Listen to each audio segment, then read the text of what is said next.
बिस्मिल्लाहिर्रहमानिर्रहीम जी। मैं मोहम्मद अमीन। माशाल्लाह जिस तरह के तुहानू पता है कि हॉस्पिटल का लंगर हफ्ता इतवार पीर 3 दिन 250-300 बंदे का हॉस्पिटल का लंगर पकता सिर्फ तुहाडे भैन भरावां की बदौलत, वरना मेरी कोई औकात नहीं। तो माशाल्लाह जी जुम्मे का दिन है तो घर वास्ते खाना बना रहे हैं। चंद दोस्तों के मैसेज से फोन आए सन कि अमीन भाई तुम अल्लाह के राह का काम जो लंगर की वीडियो बनाते हो तो चैनल बनाया, तुम अपने घर दियाँ जो खाने पकाते हो तुम भी चैनल पर लियाओ। तो अज असी की बना लगे हैं जी, अज माशाल्लाह कढ़ाई बना लगे हैं। तो कढ़ाई का तरीकेकार की कि वो कि चीज़ पैंदी आओ तुहानू दसी। माशाल्लाह जी यह साढ़े को 3 भाग गोश्त है, टमाटर है, लसन, अदरक, गरम मसाला जे, नमक है, हरी मिर्च है, दही है, लाल मिर्च है, काली मिर्च है, हल्दी है, तो प्याज ब्राउन किया है, तो घ्यो यह जरदा रंग है। तो यदा तरीकेकार की है, जो यदा तरीकेकार मुकम्मल असीं दस रहे जी। अज कढ़ाई की रेसिपी है, ये इस करके बना रहे हैं कि माशाल्लाह मेरे को चंद दोस्त मेरे नाल ने, कुछ चंद दोस्त पिछे हट गए हैं। तो दोस्तों की फरमाइश तो उन्होंने कहा जी तुम घर के खाने भी यूट्यूब के उपर सुटो। तो मेहरबानी है तुहाडे लोगों की जेडे मेरा तावन करते हैं, जेडे तावन नहीं कर सकते वो मेरा यूट्यूब के चैनल देसी किचन विद अमीन उन्होंने लाइक करो, सबसक्राइब करो तो उस लंगर के विच शामिल होवो कि जिहड़ा हफ्ता इतवार पीर 3 दिन हॉस्पिटल जाता है। तुहाडे इस उंगल के नाल चैनल लाइक सबसक्राइब करने दे नाल कोई 10 बंदियां की रोटी का वसीला बनेगा। तो तुहानू कढ़ाई का तरीकेकार की है आओ तुहानू दसी। अल्लाह तुहाडी खैर करे। माशाल्लाह जी गोश्त नूं असीं 2 तो 3 पानी धो लिया। क्यों यदि थोड़ी जी इस तरह भलाई करांगे घ्यो च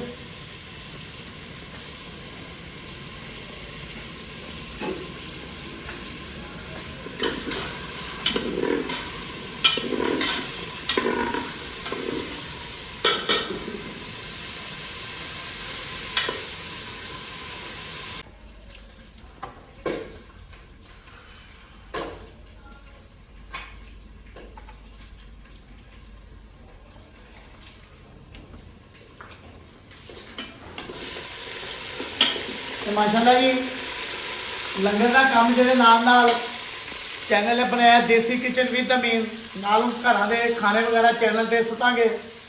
तुसी मेहरबानी है, अल्लाह के राह का काम है। इस चैनल को लाइक सबसक्राइब शेयर करो देसी किचन विद अमीन। ये नाल हॉस्पिटल लंगर पकता है हफ्ता इतवार पीर 3 दिन 250 तो 300 बंदे का तुहाडे भैन भरावां की बदौलत। अल्लाह तुहाडा खैर करे सब दी जी आमीन। तेरी भलाई करके जरा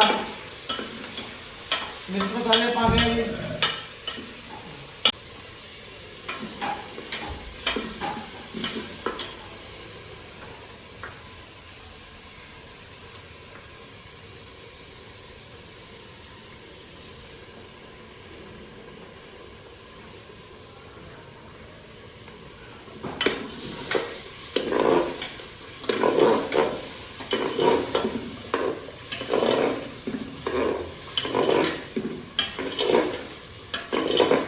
पाँच मिनट अभी दम लवांगे जी, 5 तो 5-7 मिनट।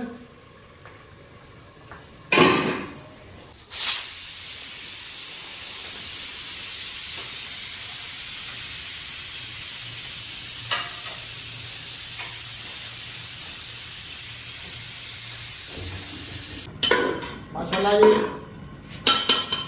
और 5 तो 10 मिनट की बनाई करांगे।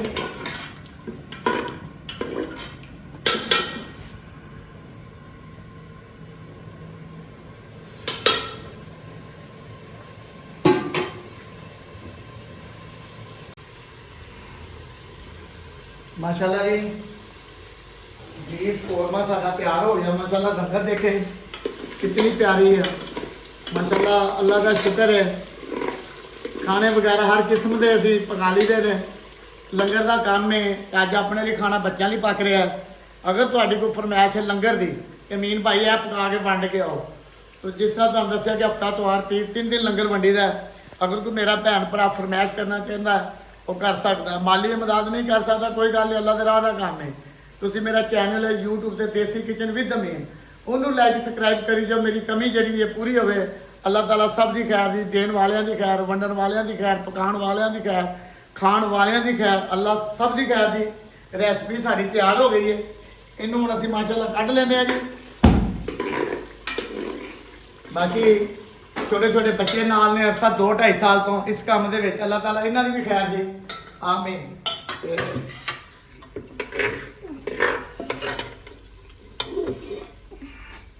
ਮਾਸ਼ਾਅੱਲਾ ਡਿਸ਼ਾਂ ਬਣਾਇਆ ਕਰਾਂਗੇ ਜੀ। ਹੁਣ ਮੈਂ ਛੱਡ ਦਿੱਤੀਆਂ ਸੀ ਕਿ ਲੰਗਰ ਦੇ ਕੰਮ ਦੇ ਨਾਲ ਦੋਸਤ ਕਹਿਣ ਲੱਗੇ, ਫਰਮਾਇਸ਼ ਕੀਤੀ ਉਹਨਾਂ ਨੇ, ਅਮੀਨ ਭਾਈ ਤੁਸੀਂ ਹੁਣ ਨਾ ਰੈਸਪੀਆਂ ਨਾਲ ਫਿਰ ਬਣਾਓ। ਕਿ ਚਲੋ ਚੈਨਲ ਦੀਆਂ ਰੈਸਪੀਆਂ ਤੇ ਤੁਸੀਂ ਬਣਾਉਂਦੇ ਹੋ, ਇਹ ਵੀ ਰੈਸਪੀਆਂ ਬਣਾਓ। ਅੱਲਾ ਦੇ ਰਾਹ ਦਾ ਕੰਮ ਹੈ ਤੇ ਤੁਹਾਡੇ ਚੈਨਲ ਨੂੰ ਕਾਮਯਾਬੀ ਮਿਲੇ।